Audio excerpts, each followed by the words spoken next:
Thank you for joining us. My name's Mariano, and I'm a marketing communications specialist here at the City of Mesa.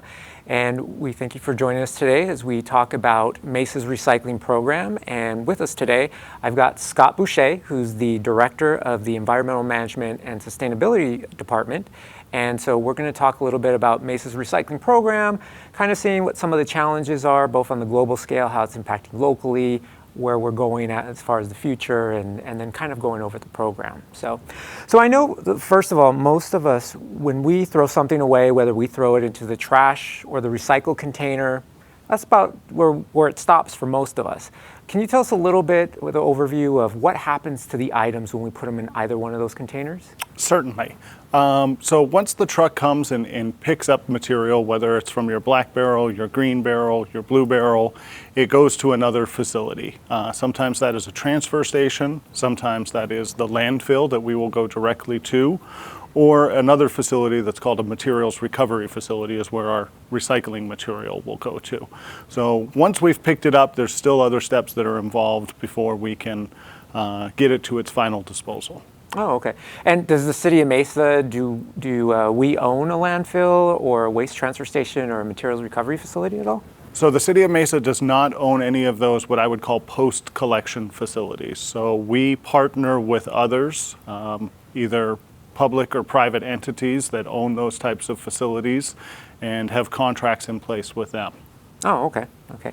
And so at the materials recovery facility, is that where the recycling actually takes place, or what happens? Yeah, so that would be, the process begins when you put it into your blue barrel, and after we've collected it and brought it to a materials recovery facility, it goes through a series of machines. There's conveyor belts, there's lots of moving parts, there's some things that are called optical sorters, which are really robots that are sorting out that material, and then there's even human sorters that are there that are pulling out contamination that they see along the conveyor belts as it's going through the process. But that materials recovery facility really is designed to take that commingled material that's all inside of the blue barrel and to segregate it out, bale it up so that it's ready for sale when it leaves that facility. Oh, okay. So it's pretty much the intermediate step.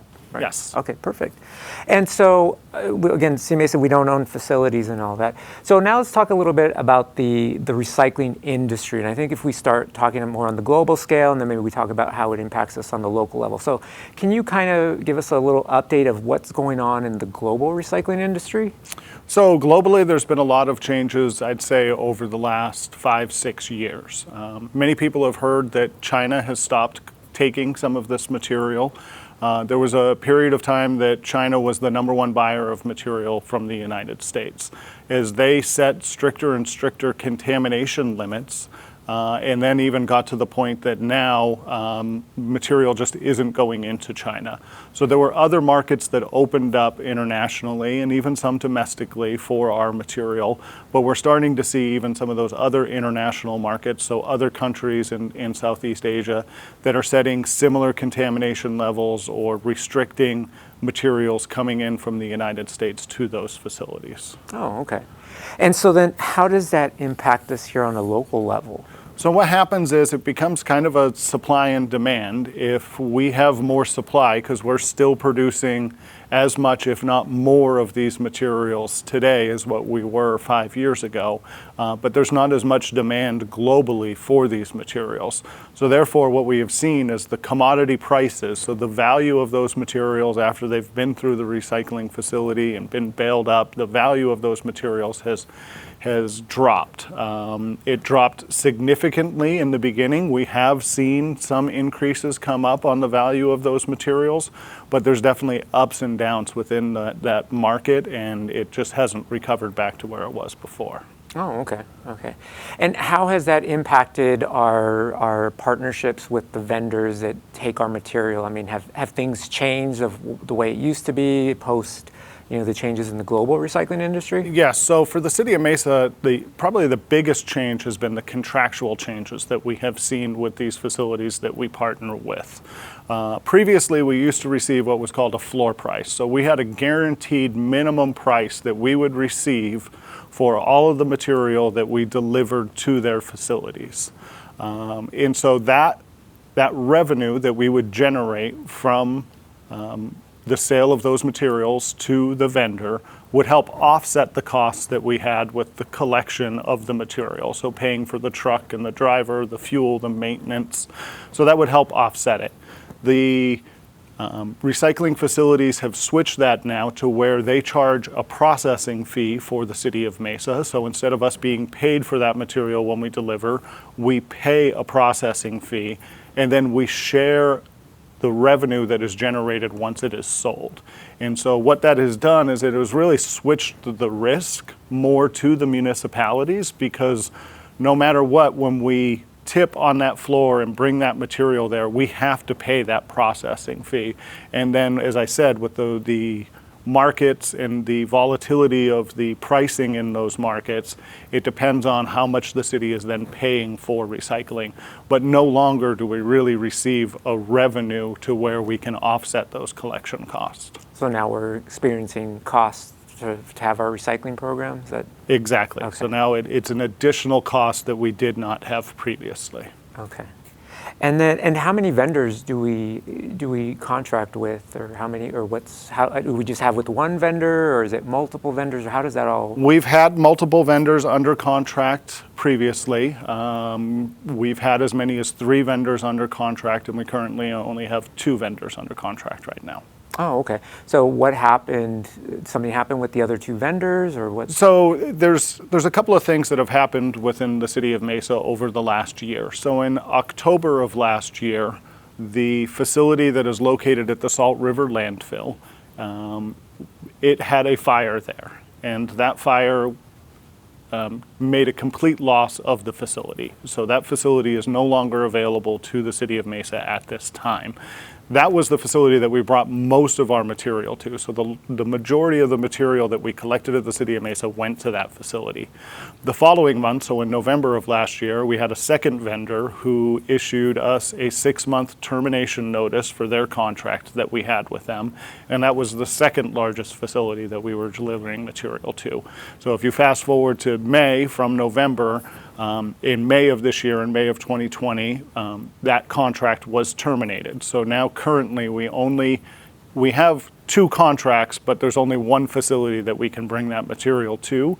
And that facility, unfortunately, also has a limit on the amount of material that we can bring to them, because there's capacity limits within these facilities that they can't handle an unlimited amount of material. And so we have a certain amount that we're able to bring them, and that's what we're able to bring them right now. Oh, okay. And I know earlier this year we had to make some changes to our recycle collection routes. Was that in part of the contracts, or was it something else? Did it have to do with the pandemic? So with the pandemic, when we started going through that, what we saw was a dramatic increase in the amount of material that we were collecting, both recycle and trash material. So almost overnight, we had a 20% increase in the amount of material that we were collecting on a daily basis. Now that has leveled off, but we're still seeing it in the 5 to 8% range of increased material that we were collecting. At the same time, I told you we had a contract that was then terminated. So because we did not have facilities to bring the majority of this material to, plus we had uncertainty associated with our budget and our staffing because of the pandemic, and in addition to that, the increased amount of material that we were collecting, which requires more time of our operators because the truck fills up quicker and there's more trips to these facilities, we made the decision to temporarily suspend the recycling program and collect the blue and green barrels together. Okay. Okay. And so what are some of our short-term solutions, or how are we addressing, because you mentioned we're down to one vendor. They can't handle all the capacity. So what are we looking at as far as short-term solution? So the City of Mesa is still committed to recycling. We still feel it's the right thing to do, and we are committed to making sure that we have long-term viable solutions going forward. Right now, we've kind of divided into 2 things. We have short-term solutions and long-term solutions that we're working on. Short-term, we have, just over the last several weeks, begun collecting the green and the blue barrels separately. The green barrel material is going to the vendors that we still have under contract and is being either repurposed or turned into compost. In the blue material, we're taking as much of that material as we can to the current vendor that we have. Now, in our discussions with the vendor who owns the facility at Salt River Landfill, they do have plans to rebuild, and that facility should be up and operational towards the end of next year. And once that facility comes back online, we'll be able to deliver more material to them. So that is our short-term solution, is to continue to use the current contracts that we have and bring as much material to existing facilities that exist. Okay. Now, long-term, the City of Mesa is really looking at, is it time for the City of Mesa to make an investment in some of those post-collection facilities that we discussed earlier? Is it time for us to make those investments? So should the City of Mesa build, own, and operate their own transfer station? Should we look at either building our own recycling facility, or can we partner with other Valley municipalities that either currently own recycling facilities or partner to construct a new facility that could serve not only Mesa but other cities? And so we'll be working over the next, I've committed to going back to the council in the spring, early summertime next year with an update on where we're at as we try and define those options a little bit more. Okay, so it does sound like we have both short-term and long-term. And so with the short-term solution, you indicated that our recycled collection routes have resumed, where one truck's picking up the green, one truck is picking up the blue. So I assume then it's extremely important that residents, that they put the proper materials in each one of those barrels. Yes. Okay. So even looking at the short-term solutions and the long-term solutions, the number one thing that the residents of the City of Mesa can do is to make sure that they are following our recycling programs and only putting materials into the blue barrel that are acceptable materials. That is going to help us to keep pricing down, and it's also going to help us with our vendors as they're accepting our materials to make sure that that material is actually being recycled. Okay. Yeah, because I would assume that once that second vendor comes online, I mean, we'll want to make sure that we have clean material ready to go, that we can take it to the vendor and not have any issues with contamination. Definitely, Okay. definitely. Perfect. Now, I know the list of accepted items has recently changed over the last couple of years in Mesa. How is the list, how is it identified as far as what items will continue to be accepted in Mesa's recycling program, and how does that all play out? So what we tried to do was we had discussions with our vendors, because really, if you think about recycling, as I said before, it only begins when you put something into the blue barrel. Ultimately, you need somebody who is able to take that material and turn it into something else and make money off of that. So if there's not demand for the products that are being put into the blue barrel, then really we're just paying extra money, putting in extra time and energy for something that ultimately just ends up in the landfill the same as it would if it was in the black barrel. So what we've done is, through discussions with our vendors and what current commodities have viable outlets for them to be able to be recycled, we've worked with them to identify what those are. And in addition to that, we tried to simplify it down to reduce confusion associated with the recycling program. So what we have now is beverage bottles, jugs, and cans. So whether it's plastic, glass, aluminum, if it originally contained a beverage, that is recyclable. We also have cardboard that is recyclable. You have paper, whether that's your newspapers, your magazines, just regular paper like we have here today. Your mail is still recyclable. And then the last thing would be the tin cans, the food cans. And those, though, need to make sure that those are clean and dry.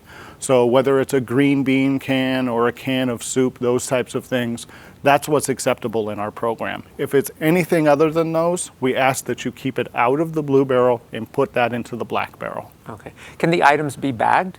Can I put them in a plastic bag and throw them into the No, barrel? so bagging those materials is not something that we can do, because it does, when it goes to the recycling facility and it's running through all of that machinery, there's a lot of pulleys, there's a lot of gears that are associated with it. And one of the number one problems that they have at those recycling facilities is that plastic bags will get caught up inside those gears and pulleys, and it can actually shut down the entire system for a period of time, which of course increases the cost, because that facility's not up and running, it's down, and people need to go in there and remove those bags. Okay, so clean and loose sounds like what we need to be putting. Clean, loose, and dry. Dry. Yep. Okay, perfect. And then are there any items that previously were accepted that are no longer accepted that we should really make sure we focus on putting Yeah, so some of the items that were previously accepted would be cereal boxes or a cake food box, those types of things. Those are no longer acceptable within our program. One of the things that we have found is, most of those boxes will have another liner inside of it, and so if that liner wasn't removed, that's considered contamination and can make it so that that material is not going to be recyclable. In addition to that, a lot of the things that contain food, if they're not completely empty, clean, and dry, that food can spread out onto other recyclable materials and actually ruin those materials so that they're no longer recyclable. Some of the other things that we've seen or we have taken out of our program is cartons. So whether it's a milk carton, an ice cream carton, those types of things, those are no longer acceptable in our program. And again, in discussion with our vendors, they didn't have a viable market for them going forward. And I say one of the last things, is the detergent bottles, and whether it's your liquid Tides or those sorts of things also, because there's still material that's left over inside of those. And again, we got to a point that we really tried to simplify down what goes into the program. Okay, so you mentioned some of the non-beverage containers. So like my peanut butter jar, my mustard, ketchup bottles, jelly jar, salad dressing, those are a no? Just if it's a beverage? Only a beverage. And so a lot of those food materials were, as I said before, causing contamination issues because they're just not clean enough. And so to try and reduce that confusion of how clean does it have to be, or is this accepted, is that accepted, if it originally contained a beverage, those are the materials that we are taking. Okay. But a plastic and paper cup would not fall into that category? No, plastic and paper cups would not fall regular into that. Trash. Yep. Okay, perfect. Now, is there a printed list available that residents can have access to so they can maybe put it up on the refrigerator, put it at the recycle container? Yeah, so if you go to mesarecycles.org, we have that available in both English and Spanish that you can print that out. Okay. And then we have a really cool Recycle Right wizard that is available on our website also, that you can type in ice cream carton or you can type in soda can, and it'll tell you whether or not it's accepted into our program. And we even also have that available as an app for your phone. Okay. Oh, yeah, I think I've seen it on the Mesa Now app that you can go on there, type in the item, and search for it. Perfect. Yes. Okay. And that's both there on Android and iPhone, right? Yes. Okay, perfect. Yep. Awesome. Now, you talked about the importance of reducing contamination, and obviously, we've changed the list and updated it to simplify it, try to reduce contamination. But what else is Mesa doing to help reduce contamination in the recycle barrels? So we do have a group of what we call quality assurance inspectors who go out and inspect recycle barrels on a daily basis. And so they're flipping lids and they're looking inside those recycle barrels, and they are educating residents on whether they are doing a good job. So if you're doing a good job, you might get an attaboy that says keep doing a great job. But if there's things that are in there, say it's the milk carton or some of the cereal boxes, then we will tag that barrel and just educate you that those are no longer accepted within Mesa's program. In addition to that, unfortunately, there are some folks who almost treat the blue barrel as a second black barrel. So we will find trash items that are in there, sometimes full bags of trash, that is just household waste that's inside those barrels. We do have the ability now with some code changes that we made at the beginning of the year that if we see that blue barrel is got extreme amounts of contamination in it, we can remove it immediately. So at that point, our thought is it's not an education campaign because you know that it's not the trash barrel. So we can remove that barrel without notice if we see those things that are in there. Oh, okay. And so if for some reason there's a household that, let's say they're generating a lot of trash and they need additional trash barrels, is that an option that they can request additional trash? That is definitely an option. If you see that you need a second black barrel, those are available and you can call in and we can set up a time to deliver that second black barrel for you, although there is a charge associated with that second black barrel. Okay, but I'm assuming it's a pretty reasonable cost to get that second trash Yes. barrel. Plus it helps because then, you make sure you're only putting the right stuff in the blue recycle barrel and you've got that extra capacity. So that's perfect. So, besides recycling, what else can we do to help manage our waste stream of what we're throwing away? And I think that goes to even if you find yourself in a position of needing a second black barrel, maybe you can take a look at all of the things that you're purchasing and what you're throwing away on a day-to-day basis and think to yourself, are there things that I can reuse? Are there things that I can reduce? So am I buying things that maybe I don't even really need this and I'm throwing away something that I didn't even really use that much? Because if you think about it from a standpoint, if you never purchase the item, we don't ever have to deal with it from a waste standpoint. But in addition to that, if you've never purchased that item, you've saved yourself money also, and that it's something that you didn't spend money on. In addition to that, if you can, instead of having single-use water bottles as an example, if you have a reusable water bottle, that goes a tremendous way in saving the environment and also saving yourself money and helping the city of Mesa save money, which helps keep your rates down lower.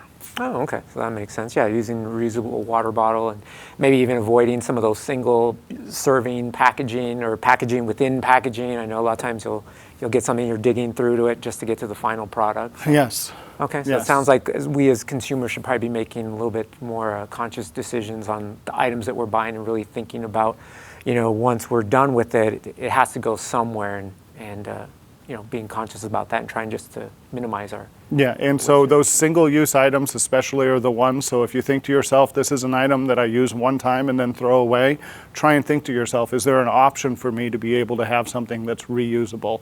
If it's the water bottle, it could be a straw also. Straws are something that get thrown away, they get used for just a couple of minutes typically and then they're thrown away. Do you have an ability to have reusable straws with your reusable water bottle? Oh, okay, perfect. Is there anything else that you want to share with our viewers? I think I would just like to share that the City of Mesa is committed to recycling. And as we move forward and we're looking at all of these different options, we're also looking at is there other things we can do outside of the blue barrel? So are there things that are in the black barrel that have value associated with them? Are there ways that we can help with reducing the waste? Are there efficiencies that we can identify within the process? The City of Mesa is committed to making good, sound decisions that keep us as efficient as possible, help keep the ratepayers' bill down, but also protect the environment at the same time. So hopeful that as we go through this process, there might be other programs that we're able to introduce both to our business customers and our residential customers to help reduce the amount of material that we're putting into the landfill. But again, I would ask folks, to think about the things that they do on their day-to-day basis and to help us achieve that goal by reducing the amount of material that needs to go into those barrels to begin with. Okay, well, it sounds good. So it sounds like, even though we've got these challenges going on, they're just temporary challenges, and we're looking at solutions of how we can overcome them and get our recycling program back on track and all that. But okay, perfect. Well, I appreciate you spending the time with us today to talk about Mesa's recycling program. And if you have any questions about Mesa's recycling program, you can go to our website at mesarecycles.org. And on that website, there's information about the different recycling programs and services. Again, as Scott mentioned, there's a flyer that you can print out that you can post at your household. And as well as if you have any other questions, there is a link on there where you can email us your questions and we'd be happy to answer them for you. So again, thank you for joining us and thank you for your recycling efforts.